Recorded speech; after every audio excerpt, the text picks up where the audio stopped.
Discard anything that looks like foam around you once you want to go about your hip and your butt padding. Hi guys, you're welcome back to the channel. Today I'll be sharing with you the proper way on how to go about your hip and your butt padding without getting noticed. This is something that has been in trend for years, but most times when people pad their dresses, you see it's so obvious that this dress is padded. But this particular one I'll share with you all in today's tutorial, you would hardly notice because I use something entirely different aside a foam. If this is something you want to learn how to do, please continue watching. With all that being said, let's get started. Draft out your skirt pattern on your fabric and also on your lining piece. So this is the lining that I'm working with that I'll be using to line up my actual fabric. Now it is folded into two and I've gone ahead to iron this properly. So this part of my lining piece facing the camera will be the wrong side of my lining piece, and everything I'll be doing will be on this wrong side of my lining piece. So I've opened this up now and I've gone ahead to divide what I have on my hip into two, which is this center crease line I have right there. So from that center line, which is that crease line I have, I'll measure what I have to the ends of my hip. You can see it right there, and then divide this into two. So when I divided this into two, I had 6 inches. I'll be marking that 6 inches on this point. Please pardon me for my camera misbehavior. Then I'll also mark 6 inches at this other side as well. Remember, you are doing this on your hip, okay? So the next thing is to actually take your butt measurement from the top part like this, as you can see on your screen, underneath your butt. When I measured mine was 14 inches. So the next is to get this piece right here, which is called a fiber. So I got it 8,000 and something naira here in Nigeria. So you know your location depends on the price as well. So this fiber fabric is what I'll be folding right here into two. So I'm not double padding my hip, right? I'm just single padding it. After folding this into two, from the top part of this my fiber, I'm going to be measuring the length of what I have from the top part of my butt till the under. So what I have is 14 inches as earlier stated, and I'll add extra 1 inch, making it 15 inches. So I'm going to measure what I have right here from the top part to that 15 inches, and then I'm going to be dividing this into two. On that point, I divided this into two. That is where I'll be marking that 6 inches, which is the quarter of what I got after measuring my hip. Then I'll connect it from the top part into the 6 inches, then to the base of this my fiber. I hope it's not confusing at all. So just like when you are trying to pad your bustier, the way you cut out your wording, go on ahead and also cut out another piece of this so that by the time you are done, go on ahead to separate this from the middle so that you will have 4 pieces in total. You can double pad this if you wish. It's a personal decision, but I don't like over padding my dress, okay? Then on this cuff part right here, I'm going to be fading this slightly to avoid any sort of bodginess that will be making this our hip padding noticeable. You're just going to do this by cutting off like slightly, just exactly what I'm doing right here. So I'm going to be doing this for all these 4 pieces I have.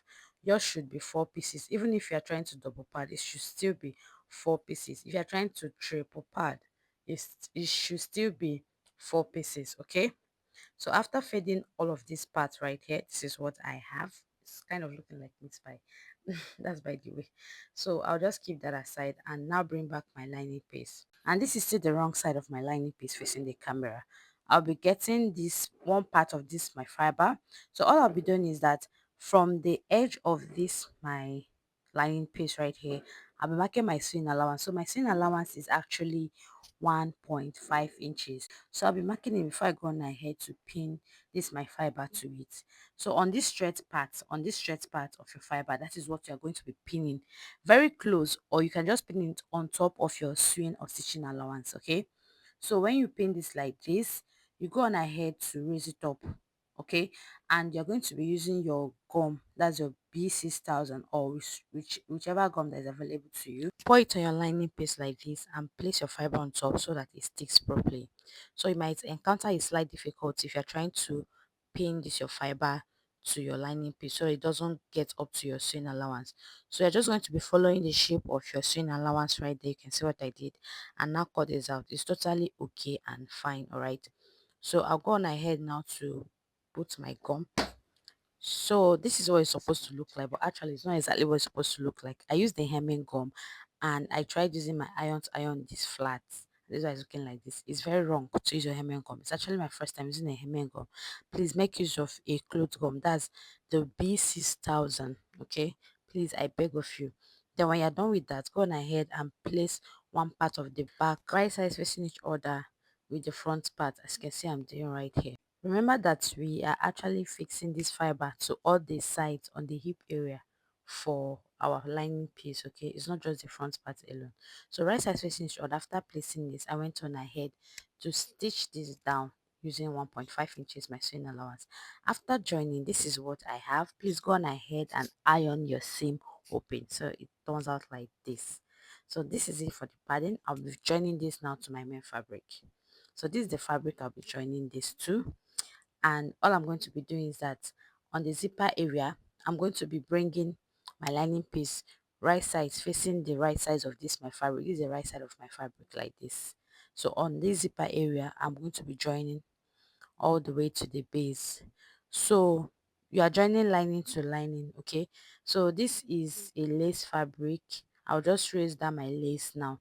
So I'm joining this together with my lining piece at the base. It might confuse you slightly because of the type of material I'm working with, but don't worry, I'll just do this behind the camera and I'll show you all what I mean.